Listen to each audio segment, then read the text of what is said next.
Hi friends, ಸಕಲೇಶ್ಪುರದಿಂದ 14 kilometre ಹೈವೇಗೆ ಬರುವಂಥ property ಇದು 4 ಎಕರೆ ಜಾಗ.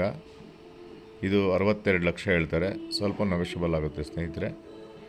ಇದು ಹೈವೇಗೆ ಸಿಗುತ್ತೆ, ಬ್ಯಾಂಗ್ಳೂರು ಟು ಮಂಗಳೂರು ಹೈವೇಗೆ ಸಿಗುತ್ತೆ. ಈ ಜಾಗ ಕಾಫಿ ತೋಟ ಆಗಿದೆ, ಚೆನ್ನಾಗಿದೆ ಸ್ನೇಹಿತರೆ. ಅದರಲ್ಲಿ ಒಂದು ಬೋರು ಸಹ ಸಿಗುತ್ತೆ. ಹಾಗೆ ವಿಡಿಯೋ ಶೇರ್ ಮಾಡಿ, ಲೈಕ್ ಮಾಡಿ ಸ್ನೇಹಿತರೆ. ಥ್ಯಾಂಕ್ಸ್.